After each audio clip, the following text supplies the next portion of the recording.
Hello friends, welcome back to my channel advance English 101। Friends, आज के इस video में हम लोग 10 अंग्रेज़ी के एडवांस स्ट्रक्चर्स को सीखेंगे, जिसमें हमारा पहला है कोई काम वाम नहीं होता। कहने का मतलब है कोई काम नहीं होता है, डांस वांस नहीं होता है, खाना वाना नहीं बनता है, चाय वाय बनाना नहीं आता है या नहीं बनता है। इस तरह के सेंटेंस को बोलने के लिए हम लोग यूज़ करेंगे सब्जेक्ट प्लस गेट या गेट्स या got according to tense, failed to plus verb के फर्स्ट फॉर्म के साथ हम लोग सेंटेंस को फ्रेम करेंगे। आइए देखते हैं पहला सेंटेंस। अब मुझसे पढ़ाई वढ़ाई नहीं होती। Now I get failed to study. इतना बोलना काफ़ी है, बस सेंटेंस आपका complete. Now I get failed to study. मुझसे बाइक वाइक नहीं चलती। I get failed to ride bike और समथिंग।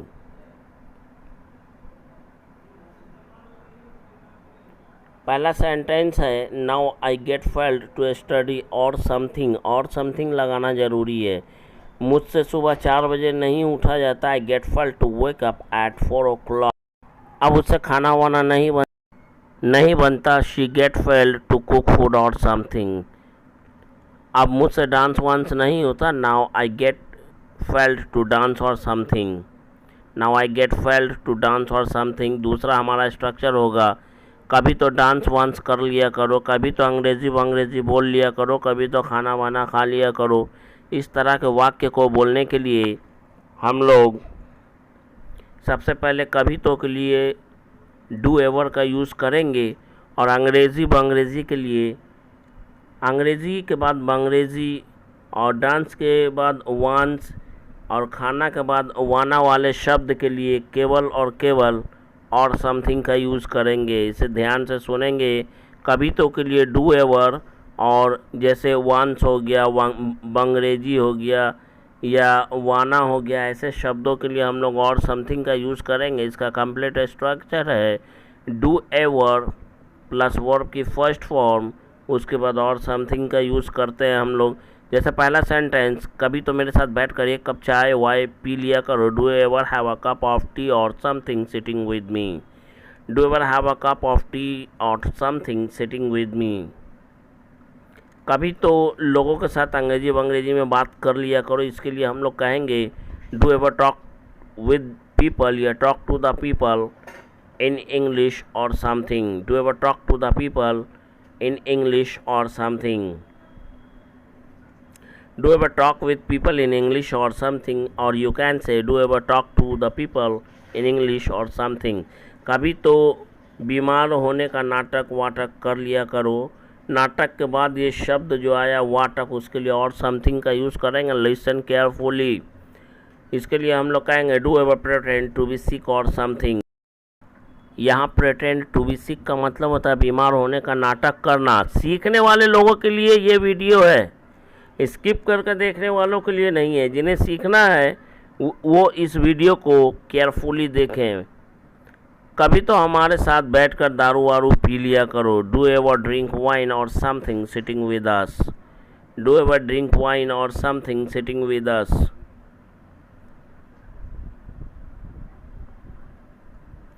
कभी तो दोस्तों की शादी में डांस वांस कर लिया करो। इसे बोलने के लिए हम लोग कहेंगे do ever dance or something even in the wedding of your friends. Video अच्छा लगता है तो लाइक करें, शेयर करें, सब्सक्राइब करें और कमेंट ज़रूर करें, क्योंकि बिना बकवास किए मैं वीडियो शुरू कर देता हूं। इसलिए आप ये ना समझें कि मैं रिक्वेस्ट नहीं कर रहा हूं, रिक्वेस्ट कर रहा हूं। वीडियो को लाइक शेयर सब्सक्राइब और कमेंट ज़रूर करें। नेक्स्ट है हमारा स्ट्रक्चर टू हेल विद, जिसका मतलब होता है भाड़ में जा या भाड़ में जाओ। या पहला सेंटेंस है भाड़ में गई तेरी दोस्ती। इसके लिए हम लोग कहेंगे to hell with your friendship. To hell with your friendship. Structure बोलने का वक्त अगर नहीं मुझे मिल पाता है तो थोड़ा मोबाइल से वीडियो बनाने में दिक्कत होती है, इसलिए नहीं बता पाता हूँ जल्दी में। भाड़ में गया वो, टू हेल विद हिम। भाड़ में गई वह लड़की जिससे तुम प्यार किया करते थे। To hell with that girl whom you use to love, या फिर यूँ कहें to hell with that girl whom you would love. You would love माने जिसे तुम प्यार किया करते थे। भाड़ में गया तू और भाड़ में गया तेरा काम। To hell with you and your work. To hell with you and your work. अगर मैं स्ट्रक्चर किसी का नहीं बोल पाता हूँ तो आप लोग प्लीज़ स्ट्रक्चर को ज़रूर देख लें ध्यान से। भाड़ में गया वो और भाड़ में गई तुम्हारी दोस्ती। To hell with him and his friendship. To hell with him and his friendship.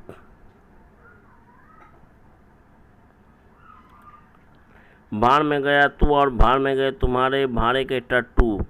To hell with you and your goons. To hell with you and your goons. गुण का मतलब गुंडा होता है, मतलब भाड़ में गया तू और भाड़ में गए तुम्हारे गुंडे। भाड़ में गया तुम्हारा घमंड। To hell with your arrogance. To hell with your arrogance. Next हमारा स्ट्रक्चर फॉर बेटर और वर्स, मतलब कहने का ये हो कि अब चाहे अच्छा हो या बुरा, जैसे कि सेंटेंस बोलना हो। आइए स्ट्रक्चर की बात पहले कर लेते हैं। फॉर बेटर और वर्स, उसके बाद सब्जेक्ट, उसके बाद हेल्पिंग वर्ब, उसके बाद मेन वर्ब, उसके बाद ऑब्जेक्ट, उसके बाद अदर वर्ड्स अगर है तो अदर वर्ड्स में अदर वर्ड्स का यूज़ करेंगे। आइए देखते हैं पहला सेंटेंस। अब चाहे अच्छा हो या बुरा, आज के बाद मैं अवैध रूप से देसी शराब नहीं बेचूंगा। यही तो वो सारा सेंटेंस है जो आपको नेचुरल स्पीकर बनाएगा। और क्या चाहिए आपको। Whether it is bad or worse, I will not sell the hooch illegally from now onwards. Whether it is bad or worse, अब चाहे अच्छा हो या बुरा, I will not sell the hooch, अब मैं देसी शराब नहीं बेचूंगा। हूच का मतलब होता है देसी शराब। अब चाहे अच्छा हो या बुरा, उसे गरीबी और भूखमरी का सामना किसी भी हाल में करना ही था के लिए हम लोग यूज़ करते हैं। Whether it is bad or worse, he will surely have to face poverty and starvation at any cost. Next हमारा इट डजेंट मैटर, जिसका मतलब होता है कोई फ़र्क नहीं पड़ता है। डजेंट मैटर, इसके लिए structure it doesn't matter to me, to him, to her, to them, to us according to your need. उसके बाद वेदर प्लस हम लोग सेंटेंस को बोलेंगे, उसके बाद और नॉट का यूज़ करेंगे। वेदर और नॉट का यूज़ कब करते हैं, जब हमें बोलना है तुम पढ़ो या ना पढ़ो, तुम जाओ या ना जाओ, वह पढ़े या ना पढ़े, वह जाए या ना जाए, वह हंसे या ना हंसे, वह हंसे या रोए, वह जिए या मरे। ऐसे सेंटेंस के लिए वेदर और नॉट का यूज़ करते हैं। मुझे फ़र्क नहीं पड़ता तुम हंसो या रो। It doesn't matter to me whether you laugh और cry. It doesn't matter to me, मुझे फ़र्क नहीं पड़ता। अगर होता कि कोई फ़र्क नहीं पड़ता तो हम लोग बोलते इट डजेंट मैटर, मुझे कोई फ़र्क नहीं पड़ता। इसके लिए हम लोग मी का यूज़ करेंगे। It doesn't matter to me whether you laugh और क्राई। इस बात से कोई फ़र्क नहीं पड़ता कि आप अंग्रेज़ी बोलना जानते हैं या नहीं। It doesn't matter to him whether you know how to speak English or not. It doesn't matter to him whether you know how to speak English or not. Practice every day, इससे तुम्हें कोई फ़र्क नहीं पड़ता कि तुम्हारा छोटा भाई पढ़ाई करता है या नहीं। It doesn't matter to you whether your younger brother studies or not. It doesn't matter to him whether your younger brother studies or not. इससे उसे कोई फ़र्क नहीं पड़ता कि तुम्हारा छोटा भाई पढ़ता है, पढ़ाई करता है या नहीं। इससे उस बेहद सुंदर लड़की को कोई फ़र्क नहीं पड़ता कि उसे किसी ने छेड़ा या नहीं। It doesn't matter to that immense beautiful girl that whether someone has molested her or not. It doesn't matter to that immense beautiful girl whether someone has molested her or not.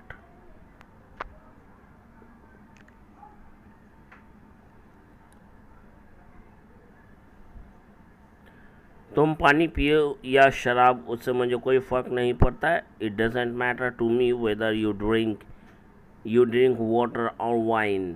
और liquor, wine की जगह liquor भी use कर सकते हैं। It doesn't matter to me whether you drink water और liquor, इससे उसे कोई फ़र्क नहीं पड़ता उसके बारे में लोग क्या सोचते हैं। Doesn't matter to him whether what people think about him, whether what people think about him. It doesn't matter to him what people think about him.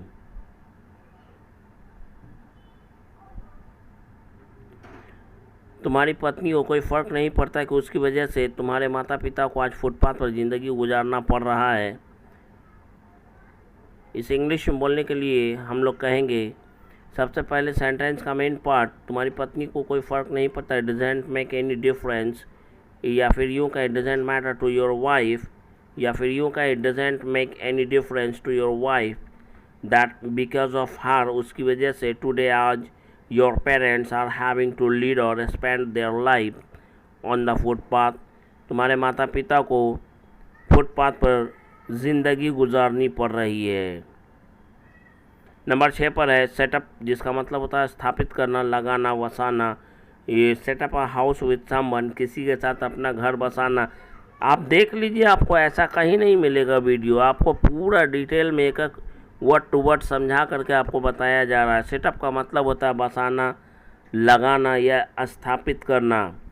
Setup a house का मतलब हो गया घर बसाना, विद समवन मतलब किसी के साथ, settle down with someone किसी के साथ अपनी दुनिया बसाना।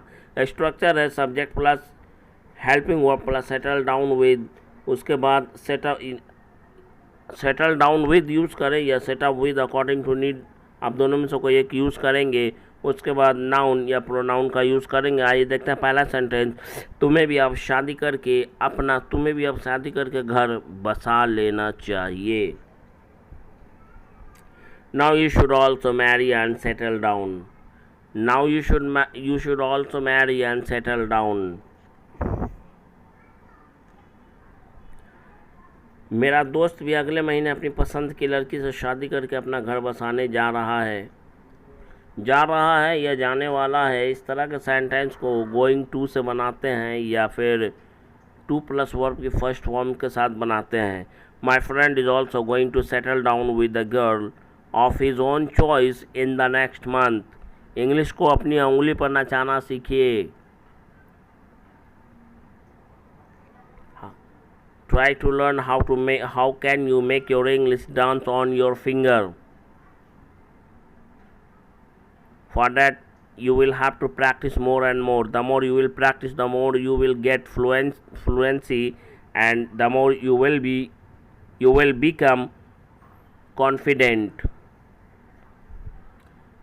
तुमने चुपके से उसके साथ अपना घर बसा लिया और उसे इस बारे में कभी कुछ बताया तक नहीं। You settle down secretly quietly with her and never even told me anything about this. मेरा दोस्त उसी लड़की के साथ अपना घर बसाना चाहता है जिसे वह पिछले 7 वर्षों से प्यार करता आ रहा है। My friend wants to settle down with that girl whom he has been loving for last 7 years. My friend wants to settle down with that girl whom he has been loving for last 7 years. और रही बात आपकी, तो मुझे बताइए कि आप अपना कब और किसके साथ घर बसाना पसंद करेंगे। तो चलिए देखते हैं इसे इंग्लिश में बोलने के लिए हमें क्या करना पड़ेगा। तो सबसे पहले हम लोग बोलना पड़ेगा एज फॉर यू। रही बात आपकी, as for you please you tell me, आप मुझे बताइए व्हेन एंड विद whom, कब और किसके साथ would you like to settle down, आप अपना घर बसाना चाहते हैं या आप अपना घर बसाना पसंद करेंगे। वुड यू लाइक का मतलब पसंद करेंगे। नंबर 7 पर है देयर यूज टू बी, जिसका हम लोग आमतौर पर यूज़ करते हैं हुआ करता था के लिए बोलने के लिए। जैसे यहाँ एक मंदिर हुआ करता था, यहाँ एक घर हुआ करता था, यहाँ एक भूतहा महल हुआ करता था। इस तरह के सेंटेंस को बोलने के लिए हम लोग यूज़ करते हैं। यहाँ एक मैदान हुआ करता था, there use to be a field hair.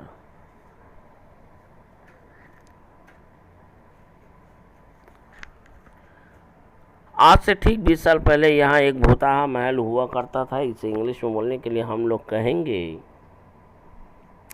There used to be haunted palace here, a haunted palace here right before 20 years from now, या फिर यूँ कह right 20 years back from now, ठीक आज से 20 साल पहले यहाँ एक तालाब हुआ करता था। There used to be a pond here,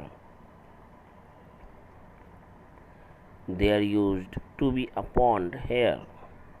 मैं भी अमीर हुआ करता था। इसे बोलने के लिए हम लोग कहेंगे I also used to be rich. यूँ बोलना मैं भी अमीर आदमी हुआ करता था। I also used to be a rich man. वह मेरा दोस्त हुआ करता था। He used to be my friend, he used to be my friend. Next हमारा है नथिंग शॉर्ट ऑफ, जिसका मतलब होता है किसी से कम नहीं है। बहुत इम्पोर्टेंट है, ये बहुत इम्पोर्टेंट स्ट्रक्चर है। Please watch this carefully.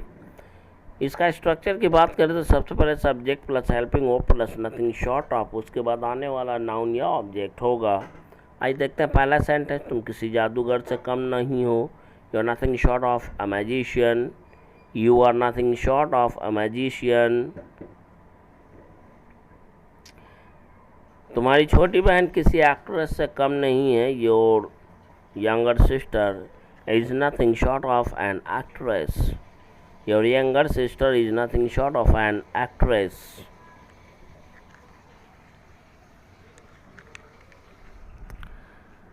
आपका छोटा भाई किसी कॉमेडियन से कम नहीं है। Your younger brother is nothing short of a comedian, your younger brother is nothing short of a comedian. If you find this video helpful for you, so please don't forget to press the like button and must subscribe this channel. And after watching this video, you must write your comment in the comment box about this video. How did you like this video? Is this video helpful for you or not? You must write. Okay. मैं भी किसी से कम नहीं हूँ। I'm also nothing short of anyone. I'm also nothing short of anyone.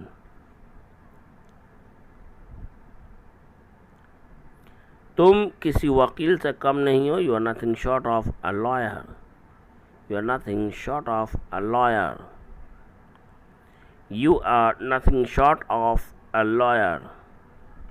तुम किसी विद्वान से कम नहीं हो। You are nothing short of a scholar, you are nothing short of a scholar और लर्नेड।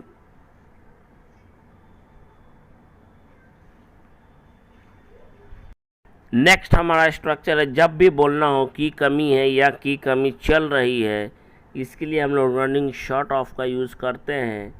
रनिंग शॉर्ट ऑफ जिसका मतलब होता है की कमी है या की कमी चल रही है। स्ट्रक्चर सेंटेंस बनाने की रूल की बात करें तो इस तरह से है। सबसे पहले सब्जेक्ट, उसके बाद हेल्पिंग वर्ब, उसके बाद रनिंग शॉर्ट ऑफ, उसके बाद ऑब्जेक्ट।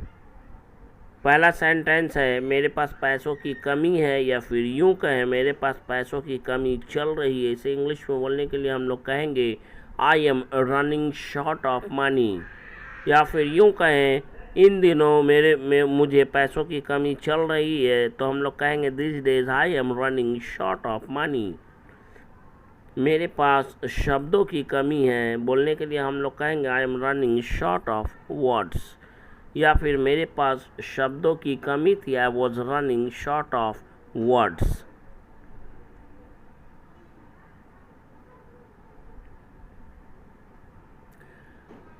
उसके पास किसी चीज़ की कमी थी, इसे बोलने के लिए हम लोग कहेंगे he was running short of something.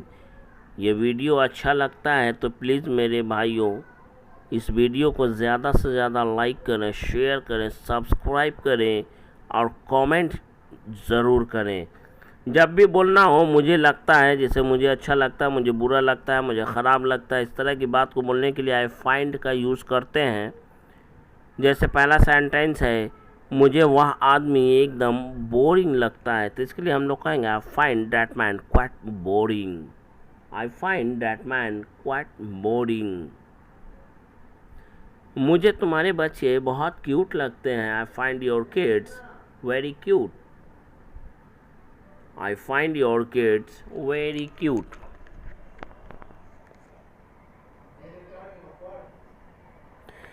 मुझे यह काम करने में कठिन लगता है, इसके लिए हम लोग कहेंगे I find this work difficult to do. I find this work to do. I find this work difficult to do. मुझे यह देखने में बहुत बुरा लगता है। Find it bad in looking. I find it bad in looking. या फिर यूँ क्या, I find it bad to see.